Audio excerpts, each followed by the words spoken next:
Hello, my loves. We're going to do overall guidance for the week ahead. That is what Spirit is wanting me to share. What is your advice for this week? What do you need to know? Okay, so 5 of Pentacles in reverse, 8 of Pentacles, and the 9 of Wands in reverse. Before I started this reading, I was getting a lot of fire and water energy. We're now in a phase of a waning moon, which means that the moon is going from full to back to the new moon, right? And so this means it's a great time for release and cleansing. And I just felt this heavy, deep cleanse energy, this water energy come. And this is what we're cleansing. We're finally releasing some of these old patterns and beliefs that have kept us locked in old spaces. I truly believe we're coming up on this new cycle, this new paradigm. There's a shift happening, and so we're now we're working on the new. We're working on the new beliefs, the new habits. We're incorporating the things we know work and have shown us that they work, and we're not being so stubborn because we're not as much in this stubborn energy because we're willing to release the things that weren't working and the things that were holding us back from making the choice that we knew would actually benefit us in the long run. That 9 of Wands, in reverse, I feel like we're not as defensive about things. We're releasing certain defenses because we don't believe them to be true about ourselves anymore. Like if somebody tells you you're a bad friend, but you know you're a really, really good friend, you probably aren't going to be as defensive as if you recently had a situation where you felt like you really let down a friend. When somebody tells us something that's meant to insult us or meant to harm or hurt us, it's only really going to stick with us and make us start questioning our self-concept if we believe some part of it to be true. And so I feel like we're not as defensive for some reason. Where somebody comes at us with some BS, we're more willing to let it just slide off our shoulder. Like it's almost like we've elevated to a new plane where it doesn't hit the same buttons anymore. It doesn't trigger us in the same way. Because we've healed the main thing, that belief behind the trigger, we've healed that now, or we've been working towards healing that. So it doesn't hit us the same way. It doesn't harm us in the same way. We're going to get another message because that was a lot that came out with this. And I just want to clarify, what is our guidance? Okay.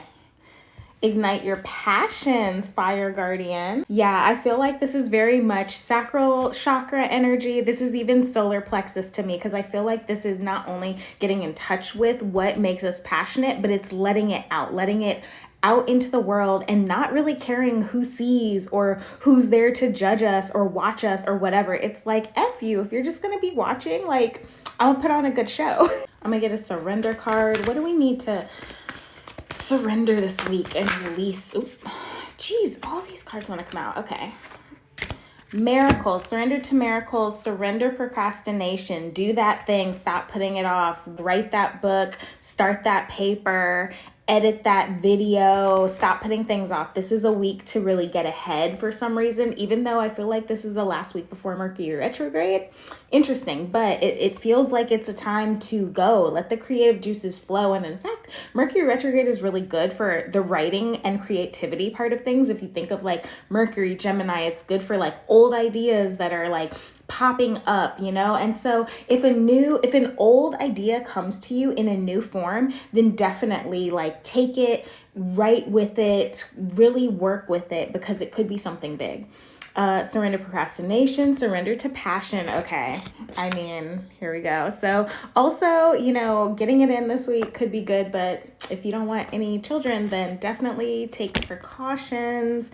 Surrender comparison with other people, right? Stay in your own bag. We're not comparing ourselves to anybody. We're not having sessions where we're judging ourselves based on what everyone else is doing. We need to focus, keep your eyes on your own paper this week, and just do your passions, check in with yourself, make sure you're focused on yourself, your healing, nourishing your body, your motivation, your exercise. Make sure you're kind of pouring back into yourself this week.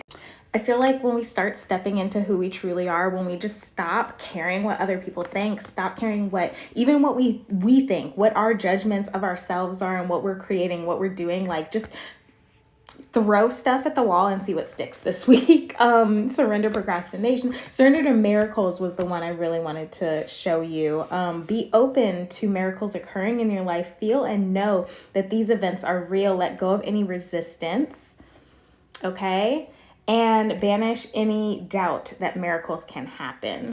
Back of the deck energy, I just picked this up and it's the Fool card. It's time to take risks, step into that Sagittarian energy, explore, try new things, be the philosopher, learn, take a class, jump into your knowledge and education bag right now. Like, all those things are helpful, and don't care what other people think. If you want to take a pole dancing class, take a pole class. Like, don't let your fears hold you back. The fire is very ripe within you right now. So just use that fire and the water energy that I don't know quite where it's coming from, but use that water energy, surrender to miracles.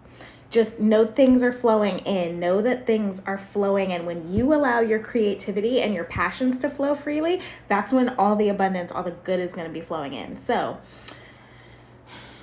that's all I got for you. Have a great week. Let me know how it goes. Like this if it resonates, and I'll see you next time. Bye.